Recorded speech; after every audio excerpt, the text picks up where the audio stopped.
CM Siddaramaiah DCM DK Shivakumar ನಡುವೆ ಭಾರಿ ಪೈಪೋಟಿ ಇದೆ. ಸರ್ಕಾರದ ವಿರುದ್ಧ ಎಚ್.ಡಿ. ಕುಮಾರಸ್ವಾಮಿ ಕಿಡಿ. ಮೈಸೂರು ಪ್ರವಾಸದಲ್ಲಿರುವಂತಹ ಕೇಂದ್ರ ಸಚಿವ ಕುಮಾರಸ್ವಾಮಿ ಕ್ರಾಂತಿ ಗೀಂತಿ ನಡೆಯಲ್ಲ, ಎಲ್ಲ ಮೊದಲೇ ತೀರ್ಮಾನವಾಗಿದೆ.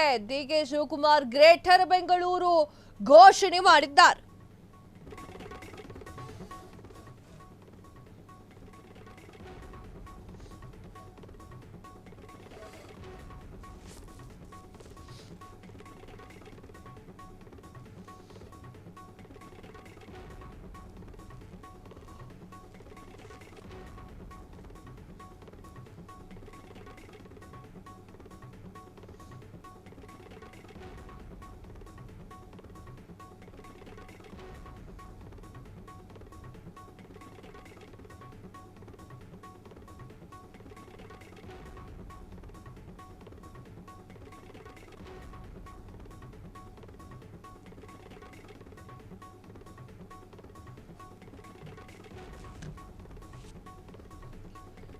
ಸಿಎಂ ಸಿದ್ದರಾಮಯ್ಯ ಡಿಸಿಎಂ ಡಿಕೆ ಶಿವಕುಮಾರ್ ನಡುವೆ ಭಾರಿ ಪೈಪೋಟಿ ಇದೆ. ಸರ್ಕಾರದ ವಿರುದ್ಧ ಎಚ್.ಡಿ. ಕುಮಾರಸ್ವಾಮಿ ಕಿಡಿ. ಮೈಸೂರು ಪ್ರವಾಸದಲ್ಲಿರುವಂತಹ ಕೇಂದ್ರ ಸಚಿವ ಕುಮಾರಸ್ವಾಮಿ ಕ್ರಾಂತಿ ಗೀತಿ ಏನು ನಡೆಯೋದಿಲ್ಲ, ಎಲ್ಲ ಮೊದಲೇ ತೀರ್ಮಾನವಾಗಿದೆ. ಡಿಕೆ ಶಿವಕುಮಾರ್ ಗ್ರೇಟರ್ ಬೆಂಗಳೂರು ಘೋಷಣೆ ಮಾಡಿದ್ದಾರೆ. ಇತ್ತ ಪೈಪೋಟಿಗಾಗಿ ಸಿದ್ದರಾಮಯ್ಯ ಗ್ರೇಟರ್ ಮೈಸೂರು ಘೋಷಣೆಯನ್ನ ಮಾಡಿದ್ದಾರೆ.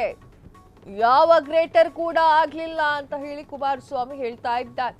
ಪಿಎಂಗೆ ಸಿಎಂ ಪತ್ರ ಬರೆದ ವಿಚಾರಕ್ಕೆ ಸಂಬಂಧಪಟ್ಟಂತೆ ಇವರ ತಪ್ಪಿಗೆ ಪ್ರಧಾನಿಯನ್ನ ಇಕ್ಕಟ್ಟಿಗೆ ಸಿಲುಕಿಸುವಂತಹ ತಂತ್ರ ಅದು ಪತ್ರ ಬರೆದಿದ್ದು ಅಂತ ಹೇಳಿ ಜನ 136 ಸೀಟನ್ನ ಕೊಟ್ಟು ಹಿಂದಿನ ಸರ್ಕಾರದ ತಪ್ಪು ಸರಿ ಮಾಡಿ ಅಂತ ಹೇಳಿ ಅಧಿಕಾರ ಕೊಟ್ಟರು. ಈಗ ಇವರಿಗಿಂತ ಹಿಂದಿನ ಸರ್ಕಾರವೇ ಸರಿ ಇದೆ ಅಂತ ಹೇಳಿ ಜನರು ಅಂತಿದ್ದಾರೆ.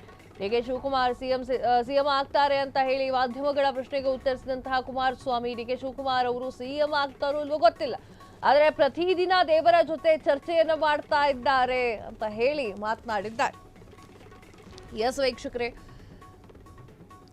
ಸಿಎಂ ಸಿದ್ದರಾಮಯ್ಯ ಹಾಗೂ ಡಿಕೆ ಶಿವಕುಮಾರ್ ಅವರ ಒಂದಿಷ್ಟು ಪೈಪೋಟಿಯ ಬಗ್ಗೆ ಕುಮಾರಸ್ವಾಮಿ ಅವರು ಮಾತನಾಡಿದ್ದಾರೆ. ಮೊದಲು ಕಬ್ಬು ಬೆಳೆಗಾರರ ವಿಚಾರವನ್ನ ನೋಡಬೇಕು, ಕಬ್ಬು ಬೆಳೆಗಾರರ ಸಮಸ್ಯೆಯನ್ನ ಬಗೆಹರಿಸಲಾಗದಂತಹ ಮುಖ್ಯಮಂತ್ರಿ ನಮ್ಮ ಜವಾಬ್ದಾರಿಯಿಂದ ನುಣುಚಿಕೊಳ್ಳಲಿಕ್ಕೆ ಪ್ರಧಾನಿಗಳಿಗೆ ಪತ್ರವನ್ನ ಬರೆಯುವಂತ ಕೆಲಸ ಮಾಡಿದ್ದಾರೆ ಅಂತ ಹೇಳಿ ಎಚ್.ಡಿ. ಕುಮಾರಸ್ವಾಮಿ ಅವರು ಒಂದು ವಿಚಾರಕ್ಕೆ ಗರಂ ಆಗ್ತಾರೆ.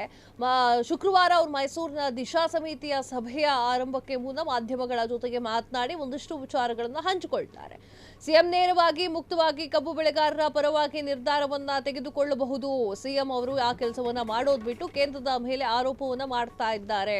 ಬೆಳಗಾವಿ ಸ್ಥಳೀಯ ಜನಪ್ರತಿನಿಧಿಗಳು ಮತ್ತು ಸಕ್ಕರೆ ಲಾಭಿಯ ಒತ್ತಡಕ್ಕೆ ಅವರು ಮಣಿಯುವಂತಹ ಸಾಧ್ಯತೆ ಇದೆ ಅಂತ ಹೇಳಿ ಮತ್ತೊಂದು ಕಡೆ ಹೇಳಿಕೆಯನ್ನ ನೀಡಿರುವಂಥದ್ದು.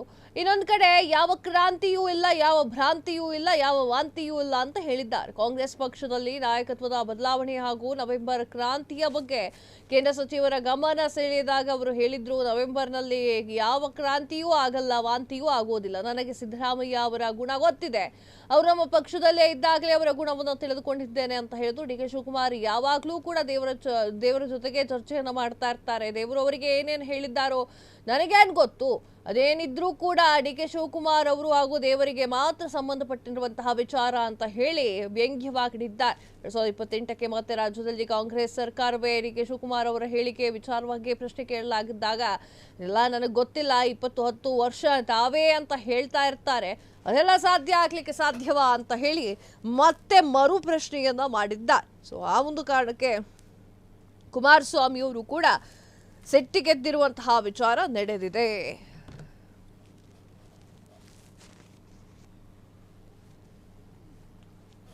ಕುಮಾರಸ್ವಾಮಿ ಅವರು ಏನು ಹೇಳಿದ್ರು ನೋಡ್ಕೊಂಬರೋಣ ಬನ್ನಿ. ನನಗೆ ನಿಜಕ್ಕೂ ಈ ಸರ್ಕಾರದ ಬಗ್ಗೆ ಒಂದು ಕಡೆ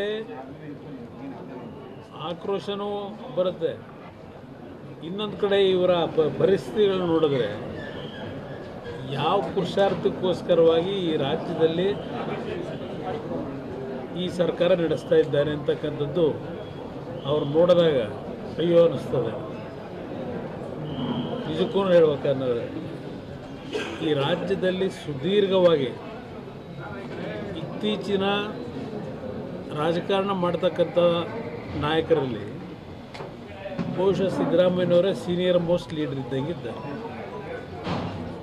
2 ಬಾರಿ ರಾಜ್ಯದ ಉಪಮುಖ್ಯಮಂತ್ರಿ, 2 ಬಾರಿ ರಾಜ್ಯದ ಮುಖ್ಯಮಂತ್ರಿ, 14-15 ಬಜೆಟ್ ಮಂಡನೆ ಮಾಡಿದಂಥ ಮುಖ್ಯಮಂತ್ರಿ, ಆರ್ಥಿಕ ಸಚಿವರು, ಇಷ್ಟೆಲ್ಲ ಅನುಭವಗಳಿದ್ದು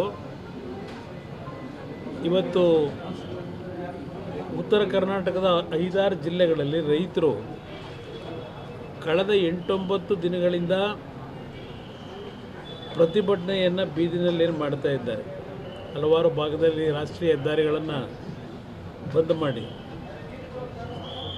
ಈ ಮುಖ್ಯಮಂತ್ರಿಗಳಿಗೆ ಕನಿಷ್ಠ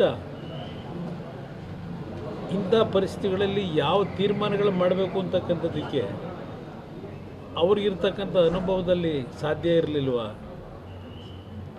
ಏನೋ ಇವತ್ತು ವಿರೋಧ ಪಕ್ಷಗಳ ಕೆಲವು ಪ್ರಮುಖರಿಗೂ ಆಹ್ವಾನ ನೀಡಿದ್ದಾರೆ ಅಂತಕ್ಕಂಥದ್ದು ನಿನ್ನೆ ರಾತ್ರಿ ಬಂತು ನನಗೆ ವಿಷಯ. 11 ಗಂಟೆ ಮೀಟಿಂಗ್ ಕರೆದಿದ್ದಾರೆ ಅಂತ ಹೇಳಿ. ಇದು ಹಲವಾರು ಜನಪ್ರತಿನಿಧಿಗಳನ್ನು ಕರೆದು ತೆಗೆದುಕೊಳ್ತಕ್ಕಂಥ ನಿರ್ಧಾರ ಅಲ್ಲ. ಇದು ಮುಖ್ಯಮಂತ್ರಿಗಳೇ ಅವರೇ ಇವತ್ತು ತೀರ್ಮಾನ ಮಾಡ್ತಕ್ಕಂಥ ಒಂದು ಅತ್ಯಂತ ಸಣ್ಣ ವಿಷಯ. ಇದು ನನ್ನ ಲೆಕ್ಕದಲ್ಲಿ ಸಣ್ಣ ವಿಷಯವನ್ನು ಕ್ರೋಧೀಕರಿಸ್ಕೊಂಡು ಕೂತಿದ್ದಾರೆ. ಪ್ರಧಾನಮಂತ್ರಿಗಳು ಮಧ್ಯಸ್ಥಿಕೆ ವಹಿಸಬೇಕು ಅಂತಾರೆ. ಯಾವ ರಾಜ್ಯದಲ್ಲಿ ಕಬ್ಬು ಬೆಳೆಗಾರರು ಹೋರಾಟ ಮಾಡಿದಾಗ ರಾಜ್ಯ ಸರ್ಕಾರದಲ್ಲಿ ಆಳ್ವಿಕೆ ಮಾಡ್ತಕ್ಕಂಥ ಮುಖ್ಯಮಂತ್ರಿಗಳು ಇಲ್ಲ ಆ ಸರ್ಕಾರಗಳು ಪ್ರಧಾನಮಂತ್ರಿಗಳು ಇಂಟರ್ಫಿಯರ್ ಆಗಬೇಕು ಅಂತ ಹೇಳಿ ಮಾಧ್ಯಮದ ಮುಖಾಂತರ ಮತ್ತು ಪತ್ರ ಬರೆಯೋದ್ರ ಮುಖಾಂತರ ಇವತ್ತೇನಾದರೂ ಈ ರೀತಿಯ ಒಂದು ವಾತಾವರಣ ಸೃಷ್ಟಿ ಮಾಡಿದರೆ ಅದು ಸನ್ಮಾನ್ಯ ಸಿದ್ದರಾಮಯ್ಯನವರು. ಯಾವ ಕಾರಣ? ನನಗೆ ನಿಜಕ್ಕೂ ಈ ಸರ್ಕಾರದ ಬಗ್ಗೆ ಒಂದು ಕಡೆ ಆಕ್ರೋಶನೂ ಬರುತ್ತೆ, ಇನ್ನೊಂದು ಕಡೆ ಇವರ ಪರಿಸ್ಥಿತಿಗಳನ್ನು ನೋಡಿದ್ರೆ ಯಾವ ಪುರುಷಾರ್ಥಕ್ಕೋಸ್ಕರವಾಗಿ ಈ ರಾಜ್ಯದಲ್ಲಿ ಈ ಸರ್ಕಾರ ನಡೆಸ್ತಾ ಇದ್ದಾರೆ ಅಂತಕ್ಕಂಥದ್ದು ಅವ್ರು ನೋಡಿದಾಗ ಅಯ್ಯೋ ಅನ್ನಿಸ್ತದೆ. ನಿಜಕ್ಕೂ ಹೇಳ್ಬೇಕಂದ್ರೆ ಈ ರಾಜ್ಯದಲ್ಲಿ ಸುದೀರ್ಘವಾಗಿ ಇತ್ತೀಚಿನ ರಾಜಕಾರಣ ಮಾಡ್ತಕ್ಕಂಥ ನಾಯಕರಲ್ಲಿ ಕ್ಷಣ ಕ್ಷಣದ ಸುದ್ದಿಗಳಿಗಾಗಿ ಫ್ರೀಡಂ ಟಿವಿ ಸಬ್ಸ್ಕ್ರೈಬ್ ಮಾಡಿ, ಲೈಕ್ ಮಾಡಿ ಹಾಗೂ ಫಾಲೋ ಮಾಡಿ. ಹೊಸ ಸುದ್ದಿಗಳ ನೋಟಿಫಿಕೇಶನ್ಗಾಗಿ ಬೆಲ್ ಐಕಾನ್ ಮೇಲೆ ಕ್ಲಿಕ್ ಮಾಡಿ.